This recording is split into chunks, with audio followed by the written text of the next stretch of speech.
नमस्कार, आप देख रहे हैं हल्ला बोल। आपके साथ मैं हूं अंजना। ओम कश्यप एनकाउंटर में मारा गया आतंकी सैफुल्लाह के पिता साफ शब्दों में कह रहे हैं कि मुझे उसका शव नहीं चाहिए, मैं अंतिम संस्कार उसका नहीं करना चाहता हूं। ये बहुत कुछ बताता है, लेकिन इससे पहले कि इन तमाम खबरों पर चाय बहस की शुरुआत करें, जो बड़ी खबर इस वक्त की है वो यही है कि एनकाउंटर पर अब से कुछ देर पहले एडीजी दलजीत चौधरी ने कुछ अहम खुलासे किए हैं। उन्होंने कहा है कि आईएस से जुड़े होने के सबूत नहीं मिले हैं सीधे तौर पर। कुछ ही देर पहले एक प्रेस कॉन्फ्रेंस के जरिए उन्होंने तमाम जानकारियां दी हैं। मुठभेड़ में दरअसल कोशिश ये पूरी की गई कि उसे सरेंडर कराया जाए, लेकिन वो सरेंडर नहीं कर रहा था, जिसके बाद फायरिंग में वो मारा गया। आज के युग में आईसिस से कई लोग सेल्फ रेडिकलाइज हो जाते हैं। कोई भी ऐसा हमारे पास प्रमाण नहीं है कि हम कहें कि ये किसी से संबंधित थे, परंतु आज के टाइम में वेबसाइट्स के दौरान के माध्यम से, सोशल मीडिया के माध्यम से ये लोग अपने आप को लगातार, कुछ लोग, कोई भी यूथ हो सकता है इसमें, ये लगातार उस मटेरियल को, लिटरेचर को पढ़ते हैं और पढ़ने के बाद उसी मेन स्ट्रीम में, उसी धारा में बहने लगते हैं और उसके प्रभाव में आ जाते हैं। सबसे बड़ी बात है, ये इन्फ्लुएंस हो जाते हैं, प्रभाव में आ जाते हैं और अपना आचरण और कंडक्ट उसी तरह से वो करने लगते हैं। इसी की सोच के कारण, इसी इन्फ्लुएंस में इनके द्वारा ये सब कार्य करने का विचार किया गया और इसको धीरे धीरे इन लोगों ने कार्य करना शुरू किया। ये बड़ी जानकारी है इस नजरिए से कि आईएस से सीधे तार जुड़े हुए नहीं हैं, लेकिन खुद ही प्रेरित हो जाना, सिर्फ इंटरनेट पर आईसिस का जो प्रचार है उसके जरिए, कुप्रचार कह लीजिए। इससे पहले कि तमाम मेहमानों का जिक्र आपके सामने करें, शाहनवाज हुसैन साहब राष्ट्रीय प्रवक्ता भारतीय जनता पार्टी के हमारे साथ जुड़ गए हैं। विक्रम सिंह जी फॉर्मर डीजीपी उत्तर प्रदेश के, जीडी बख्शी साहब मेजर जनरल रिटायर्ड जुड़ रहे हैं हमारे साथ। पीएल पुनिया कांग्रेस पार्टी से होंगे, राजीव राय होंगे एसपी से। लेकिन उससे पहले आपको अपनी ये रिपोर्ट दिखा देते हैं। क्या दुनिया का सबसे खौफनाक आतंकी बगदादी भारत तक पहुंच गया है? क्या आईसिस के आतंकी हिंदुस्तान के लिए अब नए खतरे के रूप में सामने आ रहे हैं?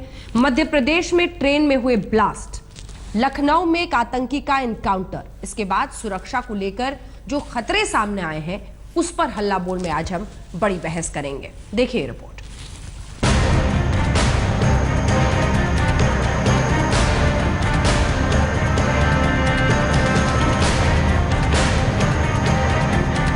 ये आतंक का सामान नहीं, बल्कि एक बड़े खतरे की घंटी है जो आईसिस आतंकी सैफुल्लाह के एनकाउंटर से सामने आई है।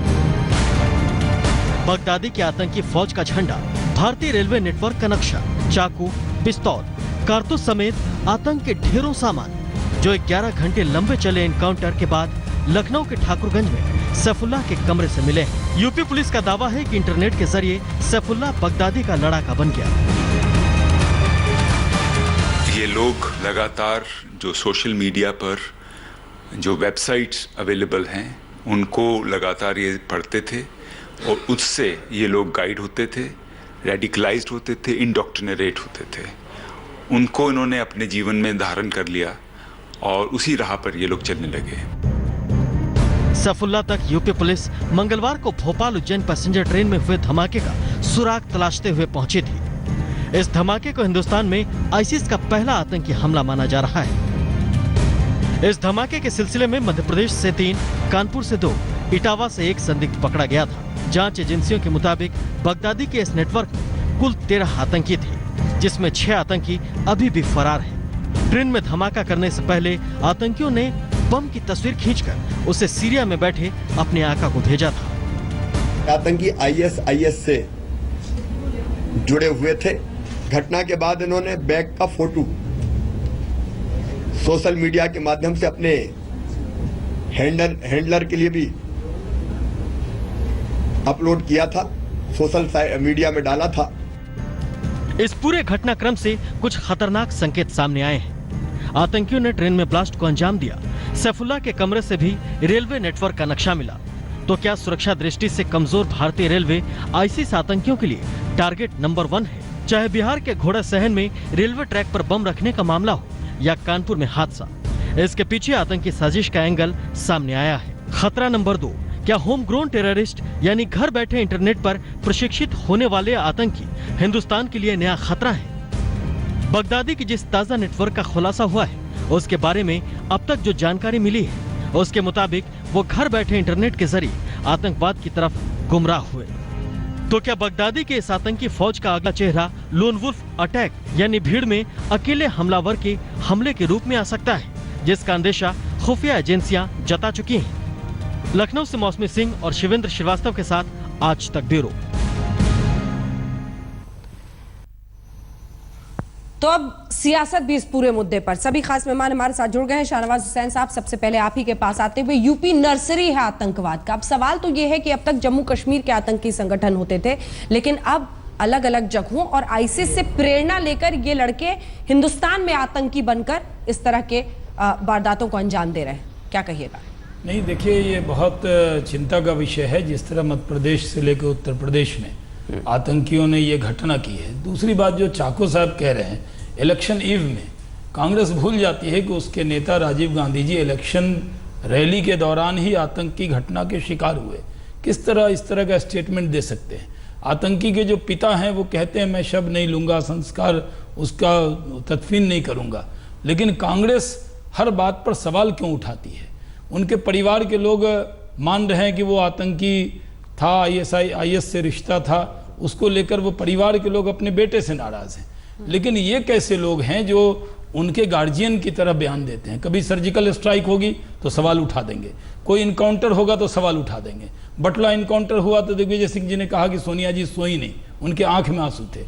आखिर हर इनकाउंटर पर कांग्रेस सवाल क्यों उठाती है? क्यों उठाते हैं पुनिया साहब? और मैं एक गुजारिश करना चाहता हूं कांग्रेस से, हमारी मोहब्बत में, हमारी हमदर्दी में, हमारे वोट से मोहब्बत कीजिए, लेकिन इस तरह का स्टेटमेंट देकर आप पूरे मुस्लिम समाज को के ऊपर उंगली उठाने का काम करते हैं। ऐसी हमदर्दी और ऐसी मोहब्बत आपसे नहीं चाहिए। पुनिया साहब जवाब दीजिए।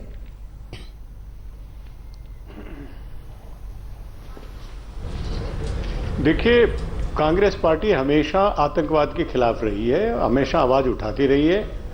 यहां पर सर्जिकल स्ट्राइक की आपने जिक्र किया, राहुल गांधी जी पहले राजनेता थे जिन्होंने बधाई दी थी सरकार को भी और सेना को, और गुलाम नबी आजाद साहब ने कहा था कि सरकार आगे भी इस तरह का कदम उठाएगी, हम उसका समर्थन करेंगे। वो तो बाद में राजनीतिक लाभ उठाने की जो चेष्टा हुई, मैं उस विवाद में नहीं जाना चाहता, उस समय जरूर कहा सुनी और इसमें बयानबाजी हुई, लेकिन हम स्पष्ट रूप से कहना चाहेंगे कि हम आतंकवाद के खिलाफ हैं और आतंकवाद के खिलाफ जो भी कार्रवाई सरकार करेगी उसका पूरा समर्थन करेंगे। नहीं, हर एनकाउंटर पे क्यों सवाल खड़ा करते हैं? ये कह देना बहुत आसान है कि उत्तर प्रदेश में एक सिरे हर एनकाउंटर पे क्यों सवाल खड़ा कर देते? ये उनका सवाल। पे कोई सवाल नहीं खड़ा किया। बाटला हाउस एनकाउंटर पे क्या किया था? अभी चाको नहीं, हम कोई इनकाउंटर पे सवाल नहीं खड़ा करते। अरे हमने कोई नहीं किया। ये दिग्विजय सिंह जी ने जो कहा था, कांग्रेस पार्टी के मंच से प्रवक्ता ने कहा, ये उनका व्यक्तिगत बयान हो सकता है, कांग्रेस पार्टी का इससे कोई लेना देना नहीं। सर, तो उसके बाद तो स्पष्ट हो जाना चाहिए। चाको जी पूछ रहे हैं कि वोटिंग क्यों कुरेदा जाता है? चाको जी पूछ रहे हैं, पूरी तरह सर चाको जी पूछ रहे हैं कि वोटिंग के एक दिन पहले ऐसी घटना कैसे हो गई, ये बताए बीजेपी सरकार।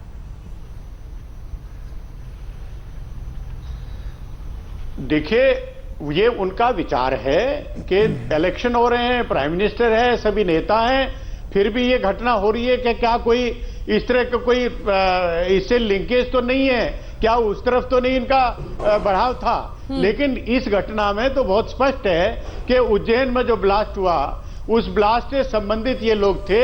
ये लोग पूरी तरह से इन्वॉल्व थे और इसे इनकाउंटर हुआ, बहुत सही इनकाउंटर हुआ है, और इसके बाकी डिटेल्स आएंगी तो और ज्यादा बातें होंगी। लेकिन कांग्रेस पार्टी ने इसका कोई विवाद खड़ा नहीं किया है, बल्कि पूरी तरह से इसका साथ देखिए, विवाद तो खड़ा किया चाको साहब का स्टेटमेंट से ये प्रोग्राम अंजना जी आपने शुरू किया है, जिसमें उन्होंने कहा इलेक्शन ईव पर। इसलिए मैं कहता हूं कि जो इलेक्शन के दौरान ही राजीव गांधी जी की हत्या हुई थी, जब इलेक्शन पीक पर होता है तब आतंकी ज्यादा एक्टिव होते हैं, इसलिए यह सवाल उठाना, फिर दिग्विजय सिंह जी का सवाल उठाना। पुनिया साहब जरूर कह रहे हैं कि वो इनकाउंटर सही है, लेकिन इनके दो वरिष्ठ नेता हैं, पूर्व मुख्यमंत्री हैं, चाको साहब इनके बहुत वरिष्ठ नेता हैं, उन्होंने सवाल उठाया। मैं ये कहना चाहता हूं कि आतंक को आज सीखना चाहिए उस आतंकी के जिसके जो इनकाउंटर में मारा गया, उसके पिता का स्टेटमेंट कम से कम कांग्रेस को देखना चाहिए।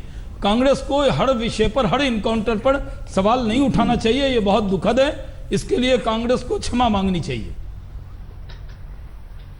देखिए, कांग्रेस पार्टी ने कोई प्रश्न नहीं उठाया, कोई विवाद खड़ा नहीं किया। विवाद खड़ा करने शहनवाज हुसैन साहब, आप बहुत वरिष्ठ एक नेता हैं, तो ऐसे विवाद से भी बचना चाहिए। बार बार उस बात को दोहराएंगे, दिग्विजय सिंह जी ने ये कहा था, दिग्विजय नहीं, आज ये चाको साहब का स्टेटमेंट दिखाया। आज तक पर हल्ला बोल में पहला स्टेटमेंट तो चाको साहब का ही दिखाया। पहला हल्ला तो आप ही ने बोला है, पहला इस इनकाउंटर पर हल्ला पहला कांग्रेस ने बोला।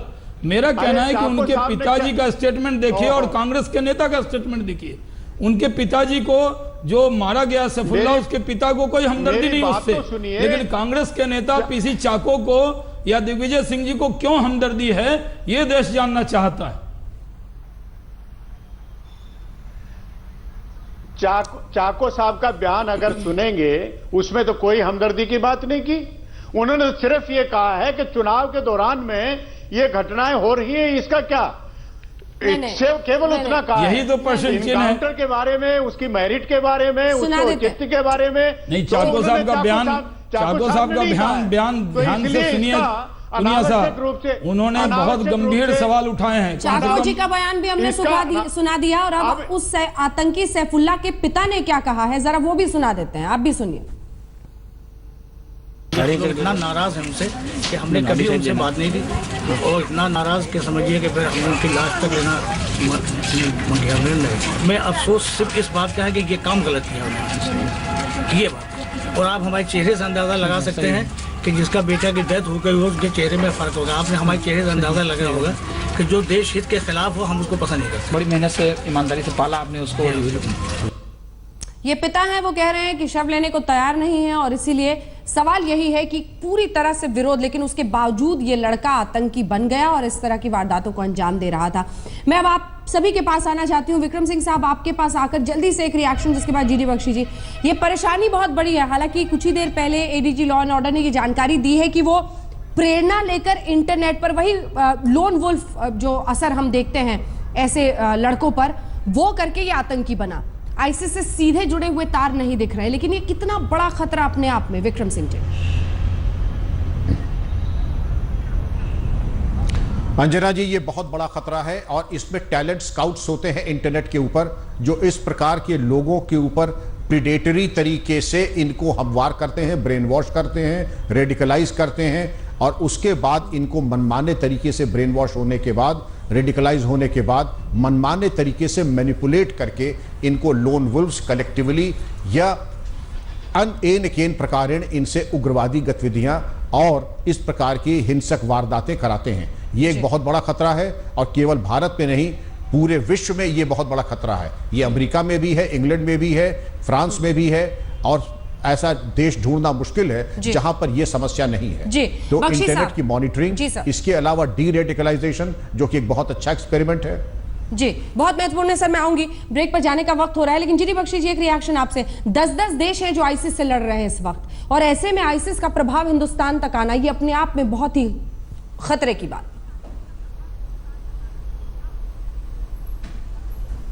बहुत बड़े खतरे की बात है, और ये आईसिस का तो मैं समझता हूं केवल एक कवर है। ये पाकिस्तान की आईएसआई जो है, अब आईएसएस का मुखौटा लगाकर यहां ऑपरेशंस करा रही है, और ये अभी नहीं शुरू हुए।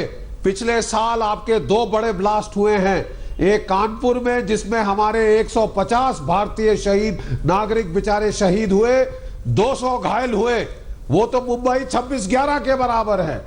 उसके बाद आंध्र प्रदेश में 41 हमारे नागरिक मारे हैं, और पहले हम लोग सोच रहे थे, यहां बात फैल गई कि साहब ये तो सब रेलवे एक्सीडेंट्स हैं। ये कोई एक्सीडेंट नहीं साहब, ये तो पूरे का पूरा जो है ये साबोटाज है, और ये मास कैजुअल्टी एक्शंस करने की कोशिश कर रहे हैं। देखिए, हमको पाकिस्तान को आड़े हाथ लेना होगा। ये हर तीसरे दिन जो बातचीत शुरू हो जाती है कि पाकिस्तान से बातचीत क्यों नहीं हो रही, यहां कई लोगों को गश खाने लगते हैं कि उनको ट्रैक 2 क्यों नहीं हो रहा और वो थाईलैंड में जाके शैंपेन क्यों नहीं पी रहे। उनको जरा देखना चाहिए कि हमारे भारतीय मूल के जो नागरिक हैं उनकी जान चवन्नी की नहीं है। 150 अगर हमारे शहीद हुए तो पाकिस्तान पे पलटवार होना चाहिए। आज आखिरी दौर का मतदान हो रहा है उत्तर प्रदेश में और इसी बीच एक दिन पहले सैफुल्ला आतंकी लखनऊ शहर के बीचों बीच एक घर में छिपा हुआ था। आखिरकार उसे एनकाउंटर में मार गिराया गया। लेकिन जो बड़ी बात है वो ये कि आईएसआईएस से सीधे तार जुड़े होने की बात नहीं, लेकिन इंटरनेट के जरिए वो आईएसआईएस से प्रभावित था। और आईएसआईएस का ये खुरासान प्लान आखिर क्या है, भारत में टेरर के 13, ये हम आपको बता रहे हैं। कौन कौन है ये पूरे आतंकी जो ये नेटवर्क चलाने की कोशिश कर रहे हैं। आतिक मुजफ्फर जो है वो इसका मास्टरमाइंड कानपुर का निवासी है और ये आतंक का पूरा प्लान बना रहा है। आतिक मुजफ्फर मास्टरमाइंड, ये तमाम मास्टरमाइंड है 13 जो एक के बाद एक, जल्दी अगर हम आपको दिखा दें क्योंकि ये एक के बाद एक नाम है। दरअसल कानपुर के यूपी में ज्यादातर इसमें से लोग रहते थे। इसी पर कमेंट भी गिरिराज सिंह का आया है कि क्या यूपी गढ़ बन गया है ऐसे लोगों के लिए। दानिश अख्तर जो कि गिरफ्तार कर लिया गया है, लखनऊ में मारा गया सैफुल्ला अली जिसके बारे में हम लगातार आपको बता रहे हैं, हुसैन। लेकिन ये देखिए, ये बहुत महत्वपूर्ण है। ये क्या है? ये प्लान है खुरासान मॉड्यूल, जिसमें सीरिया, ईरान, इन देशों का नाम याद रखिए, सीरिया, ईरान, तुर्कमेनिस्तान और तुर्कमेनिस्तान के बाद उज्बेकिस्तान, ये जो एक सिरे से ये तमाम देश आ रहे हैं, किर्गिस्तान, इन सब को मिलाकर अफगानिस्तान, पाकिस्तान और फिर भारत, इन तमाम देशों को मिलाकर आईसिस एक इस्लामिक स्टेट बनाने की तरफ क्या बढ़ रहा है, ये एक बड़ा सवाल इस देश के सामने है। और क्या इसीलिए ऐसी आतंकी साजिशें बुनी जा रही हैं जिसमें इंटरनेट के जरिए, लोन वुल्फ सिंड्रोम के जरिए लड़कों को आतंकी बनाया जा रहा है और फिर साजिश के तार। और सबसे बड़े खतरे की बात यह है कि ट्रेन को ये टारगेट कर रहे हैं। ट्रेन में जो एक के बाद एक घटनाएं हो रही हैं, ज्यादा से ज्यादा लोगों को मारा जा सके, ये मंशा दिखाई देती है और ये खतरनाक तस्वीर बनती हुई दिखाई दे रही है। राजीव राय जी, माफी के साथ मैं थोड़ा देर से आपके पास आ रही हूं सर, लेकिन बहुत बड़ी चुनौती है ये, बहुत बड़ी चुनौती है। और ऐसे वक्त पर एक तो सियासत होनी नहीं चाहिए कि वोटिंग के एक दिन पहले ये क्यों एनकाउंटर किया गया है। दूसरी बड़ी बात यह है कि उस शख्स को मारा गया है। और तीसरी बड़ी बात है कि अलग अलग राज्यों में फैला हुआ है। क्या हो आगे का रास्ता, कैसे इसको काबू में किया जाए और कैसे बढ़ा जाए? अंजना जी, मैं आपकी बात से सहमत हूं कि इस पर राजनीति नहीं होनी चाहिए और मेरी सहमति विक्रम सिंह जी और जनरल साहब के साथ भी है। लेकिन दुर्भाग्य ये है कि शाहनवाज हुसैन साहब बड़ी अच्छी अच्छी बातें कर रहे हैं और कल मैं जब राष्ट्रीय चैनल पर बैठा था उसी समय एनकाउंटर चल रहा था तो इनके प्रवक्ता ने अखिलेश यादव और उत्तर प्रदेश सरकार पर सवाल उठाने शुरू कर दिए। आज गिरिराज सिंह की भाषा आपने सुनी। आतंकवादी घटना कहीं हो, उत्तर प्रदेश में हो, बिहार में हो, मध्य प्रदेश में हो, देश की धरती पर कहीं भी हो, वहाँ राजनीति नहीं होनी चाहिए। शाहनवाज हुसैन साहब थोड़ी बहुत बुद्धि या सहूर सिखा देते अपने भारतीय जनता पार्टी के नेताओं को तो कम से कम इस मुद्दे पर देश एक होता। मैं फिर एक दावे के साथ कह रहा हूँ कि कल राष्ट्रीय चैनल पर मैं बैठा हुआ था, इनकाउंटर चल रहा था, मैंने उनसे निवेदन किया कि ये समय नहीं है जब हमारे जवान वहाँ लड़ रहे हैं तो आप अखिलेश यादव पर और मोदी जी पर सवाल उठाऊं। ये बहुत बड़ा खतरा है। सही बात है कि आईएसआई से सीधे संबंधित नहीं है, लेकिन जो सोशल मीडिया है, जो आजकल इंटरनेट का जमाना है, दे गेट देमसेल्फ इंस्पायर्ड और हो सकता है कि वो मीडिया में आने के लिए या फेम पाने के लिए वो सब घटनाएं कर रहे हैं। इस पर जरूरत है पार्टी लाइन से ऊपर हटके, चाहे कहीं भी हो। अब मैं क्या कहूँ कि संघ के कार्यकर्ता भी फेम के लिए, मुझे लगता है फेम पाने के लिए घटना ये थोड़ा उसको हल्का कर देना होगा। वो मर मिटने को तैयार है, उसने मेरा कहना है कि देखिए हमारे नेता राजनाथ सिंह जी ने जम्मू कश्मीर के अंदर बात को समझिए, मैं ये नहीं बोला कि फेम के लिए, मैं एक मिनट बात कंप्लीट कर लें। हमारे नेता राजनाथ सिंह जी ने कठुआ में तकरीर करते हुए कहा था, एक बार वो कंप्लीट कि मैं जी कर लें, जल्दी से कर लें। हाँ अंजना जी मेरी बात कंप्लीट कर लें। ठीक है जल्दी से। हाँ अंजना जी, मैं ये कहना चाहता था कि ये नहीं, मैं अपने जो आईजी ने बोला जरूरी नहीं है। मैं कभी कभी ऐसी घटनाएं भी आती है कि वो करने के लिए, लेकिन ये नहीं कहा कि खाली फेम के लिए ऐसी घटनाएं होती है। मैं चाहे कारण कुछ भी हो, देश की सुरक्षा के साथ बहुत बड़ा खतरा है और राजनीतिक दलों को पार्टी लाइन से ऊपर उठकर आरोप प्रत्यारोप पर शाहनवाज साहब से भी वही बात कर, राजनाथ सिंह ने क्या कहा, अखिलेश यादव ने क्या कहा, वही बात है। लेकिन अपने प्रवक्ताओं को आपने क्यों नहीं यूपी आतंक का न्याय बन गया, ये क्यों कहा गिरिराज? हमारे नेता राजनाथ सिंह जी आपने कह दिया, मैं कह रहा हूँ कि राजनाथ सिंह जी ने जम्मू कश्मीर में कठुआ में तकरीर करते हुए कहा था कि आईएसआईएस पूरी दुनिया के मुसलमानों को अपने जाल में फंसा रहा है, लेकिन हमारा मुल्क है जो आईएस के जाल में नहीं फंस रहा। आईएसआईएस नहीं है इंडिया जी। आज मैं कह रहा हूं कि ये नेट के जरिए कोशिश है, पूरे दुनिया में जो अरब देशों की मुस्लिम आबादी है उससे ज्यादा मुस्लिम आबादी भारत में रहती है। बहुत कोशिश हो रही है आईएसआई के जरिए भी, मेजर जनरल बख्शी सही कह रहे थे, और आईएस के जरिए भी बहुत कोशिश हो रही है। लेकिन आज मैं उनके सैफुल्लाह के जो फादर ने कहा है कि कोई भी देश के हित के खिलाफ जाएगा, हम उसके खिलाफ हैं। एक स्टेट को सिंगल आउट क्यों कर रहे हैं आपके नेता? मैं यही मेरा सवाल मैं ये कहता हूं, एक स्टेट का सवाल नहीं है, कहीं भी आतंकी होंगे उसके खिलाफ एकजुट होना चाहिए। लेकिन कांग्रेस सवाल उठा देती है, कई बार हर इनकाउंटर पर कांग्रेस क्यों सवाल उठा देती है? जीडी बख्शी साहब नासिर मदनी के ऊपर जो आतंकी था उस पर सवाल उठा दिया। अभी दिग्विजय सिंह जी ने और पीछे चाको का बयान देखा, पीछे चाको ने सवाल उठा दिया। ये बहुत दुर्भाग्यपूर्ण है। आतंक पर सियासत मत कीजिए। भारतीय जनता पार्टी आतंक पर, आतंकी घटना पर सियासत नहीं करना चाहती है। हम ये मानते हैं कि आतंकियों से इकट्ठे होकर लड़ना चाहिए, एकजुट होकर लड़ना चाहिए। हर देश के हित में है कि आप आतंकी मारे जाएं, उसके इनकाउंटर पर प्रश्न मत खड़ा कीजिए। जो पीसी चाको ने कहा है वो बहुत दुर्भाग्यपूर्ण है। आप देश के हित में आतंकवादियों से लड़ने की बजाय कांग्रेस से ही लड़ने की बात नहीं, करते हैं। पहला बयान कांग्रेस दे रही है। हर इनकाउंटर पर सवाल उठाते हैं, हर सर्जिकल स्ट्राइक पर सवाल उठाते हैं। उसका पीसी चाको और दिग्विजय सिंह जी ने क्यों सवाल उठाए? बहुत देर से हाथ उठा रहे हैं जीडी बख्शी जी। इस देश की यही परेशानी है जीडी बख्शी जी। नहीं, गलत है। देखिए, मैं कहना चाहता हूं एक पुराने सैनिक की हैसियत से कि राष्ट्रीय सुरक्षा के मामलों पर बाई पार्टिजन कंसेंसस हर प्रजातंत्र में होता है, और हम बहुत चिंतित हैं कि हमारे देश में यह दिख नहीं रहा। कोई भी एनकाउंटर होता है और इस तरह का वार्तालाप शुरू हो जाता है। हमें पहले तो एकजुट होकर, एक मुट्ठी बनकर ऐसे आतंकियों से लड़ना है। इसके पीछे सीधे सीधे पाकिस्तान का हाथ है। पाकिस्तान डिनाइबिलिटी के लिए आईएस का जो है धकोसला आगे खड़ा करना चाहता है, आईएस का नाम लगा के, ताकि साहब आप सीरिया की तरफ झांके, इराक की तरफ झांके, हम भी सताए हुए हैं, हम भी मारे हुए हैं। ये नाटक का जो नैरेटिव है, हमको इससे बेवकूफ नहीं बनना चाहिए। पाकिस्तान की आईएसआई पिछले साल 6 महीने से अब उसने अपना पैतरा बदला है। हमारी ट्रेन्स को टारगेट करके मास कैजुअलिटी स्ट्राइक्स करने की कोशिश कर रही है। जो ट्रांस बॉर्डर, जो सर्जिकल स्ट्राइक के साथ जो हमने दौर शुरू किया था, मैं कहना चाहता हूं पूरे जोर से, उसे प्लीज जारी रखिए।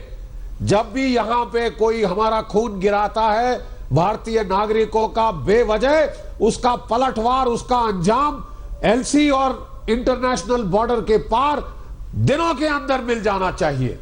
हमें केवल ढाल से नहीं लड़ना चाहिए, तलवार का भी इस्तेमाल करना चाहिए, ताकि इसी से पाकिस्तान बाज आएगा। ये तो नाटक है, आईएस का नाम लगाकर डिनाइबिलिटी हासिल कर रहे हैं। विक्रम सिंह जी, आईएस का नाम लगाकर डिनाइबिलिटी यानी इनकार करते हुए दिखाई दे रहा है पाकिस्तान, ये उनका व्यू पॉइंट है। लेकिन पूरी तस्वीर सही पर्सपेक्टिव में। अंजना जी, ये पहली बार नहीं हुआ है। इसके पहले सिमी और सिमी के बाद इंडियन मुजाहिदीन का नाम इस्तेमाल करके पाकिस्तान ने प्रॉक्सी वॉर की शुरुआत की थी, और अब जब ये दोनों ऑर्गेनाइजेशंस फेल हो गए, सिमी बैन कर दिया गया, आईएम की कमर तोड़ दी गई, तो अब ये आईएसआईएस के माध्यम से ये प्रॉक्सी वॉर को चलाना चाहते हैं।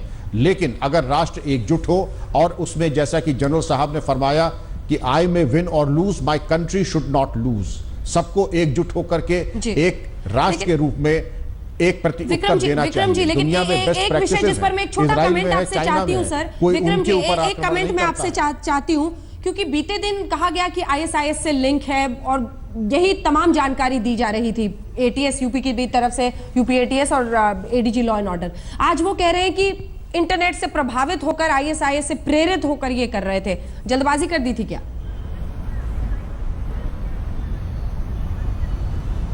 नहीं, मैं जल्दबाजी तो नहीं कहूंगा। देखिए, कोई भी ये खुलासा करता है तो बहुत डिस्क्रीट तरीके से खुलासा किया जाता है, और ये सर्वविदित है, ये एक कटु सत्य है कि इंटरनेट के माध्यम से हमारे युवाओं को वर्गलाया जा रहा है, को प्रभावित किया जा रहा है, ब्रेन वॉश किया जा रहा है। हाँ। और ये एक बहुत बड़ा चैनल है। मैं आपका ध्यान आकृष्ट करना चाहूंगा, प्रोफेसर जेसिका स्टर्न हार्वर्ड विश्वविद्यालय की बहुत बड़ी एक इस के ऊपर शोध करने वाली एक प्रोफेसर हैं। उन्होंने ISIS नाम की एक पुस्तक लिखी है और स्पष्ट किया है, अमेरिका से लेकर के चीन तक और इंग्लैंड से लेकर के भारत तक रेडिकलाइजेशन का एक बहुत बड़ा दौर चल रहा है, और इसके बारे में पूरे विश्व में जागरूकता रेडिकलाइजेशन और बिल्कुल, और हिंदुस्तान को तैयार रहना होगा, क्योंकि अगर ISIS से प्रेरित होकर इंटरनेट के ही जरिए सही वो नफरत फैलाई जा रही है, आतंक के तमाम गुण सिखाए जा रहे हैं इंटरनेट पर, तो ये बहुत बड़ा खतरा है। ट्रेन्स को टारगेट किया जा रहा है ताकि ज्यादा से ज्यादा नुकसान हो सके। हिंदुस्तान तक बगदादी, सवाल यही है कि इंटरनेट के ही जरिए अगर ISIS से प्रेरित होकर वहां पर फैलाई हुई नफरत के जरिए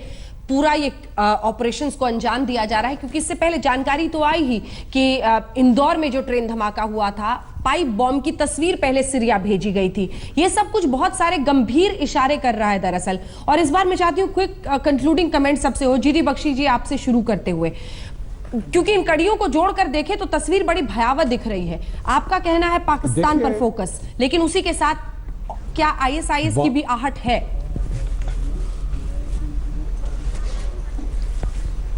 देखिए, ISIS की डेफिनेटली आहट है, क्योंकि ISIS एकमात्र टेररिस्ट संगठन है जिसने जमीन पर कब्जा कर रखा है। एक पूरे देश के तेल के आयात का रेवेन्यू उसको आ रहा था, और इस रेवेन्यू को उन्होंने बड़ी अच्छी तरह से इस्तेमाल किया है इंटरनेट पे अपनी प्रेजेंस बनाने के लिए, दुनिया भर में बेचारे लड़कों बच्चों को सेल्फ रेडिकलाइज कराने के लिए। और लोन वुल्फ अटैक्स आपने फ्रांस में देखे हैं, आपने अमेरिका में देखे हैं, वो यहां भी हो रहे हैं। ये जो इंसाइटरी नेटवर्क है ये है। लेकिन आपने देखा जो रिकवरी हुई है, 6 से ज्यादा तो पिस्तौलें मैंने वहां गिन रहा हूं। ये पिस्तौलें इंटरनेट के जरिए थोड़ी ना आती हैं। इसके लिए कोई लैंड रूट्स हैं, इसके लिए कोई चैनल्स हैं, हाँ। इसके लिए ISI के बड़े अच्छे नेटवर्क वहां पे हैं। एमिनेशन थोड़ी ना इंटरनेट से आता है। कंक्लूडिंग रिमार्क्स बाकियों से भी थोड़ा छोटा विक्रम जी जल्दी से सर। जी देखिए, जो सामान मिला है, जनरल साहब ने बड़ी माकूल बात कही है, लेकिन पिस्टल ऐसी मुंगेर से बड़े आसानी से मिल जाती हैं, 650 राउंड्स। और जो सबसे महत्वपूर्ण चीज है अमोनियम नाइट्रेट, ये ऐसे विस्फोटक हैं जो सरे बाजार खुले आम मिलते हैं, और यही इनका प्रशिक्षण है कि जो सरे बाजार विस्फोटक और उपकरण मिलता है उन्हीं का इस्तेमाल करो, जिससे कि डिटेक्शन न होने पाए। ये बहुत एक गंभीर एक प्रकरण है, और ISI ने इसमें विशेषज्ञ एक महारत हासिल की है। सही है कि IS सब जगह हथियार नहीं पहुंचा सकता, लेकिन दिमागों में जहर फैला रहा है। बिल्कुल सही। जिससे एक ट्रक ड्राइवर जाता है फ्रांस में, जाकर कितने लोगों को मार देता है। IS ऐसे ट्रैक की, रेलवे ट्रैक हमारा बहुत बड़ा है, गोलियों की जगह सिर्फ ट्रैक पर एक जगह 2 वोल्ट हटा दे तो लोग मर जाते हैं। इसलिए IS एक जहर है, एक सोच है। उस सोच को मारने की जरूरत है। पूरे समाज को और देश को, पूरी पॉलिटिकल पार्टियों को इकट्ठे होकर IS से लड़ना है। इस पर कोई बयानबाजी लोगों को नहीं करना चाहिए। IS बहुत बड़ा खतरा है, पूरे हिंदुस्तान को इसके खिलाफ एकजुट होना चाहिए। खतरा बड़ा है, लेकिन भारी हम ही पड़ेंगे। आप देखते रहिए आज तक।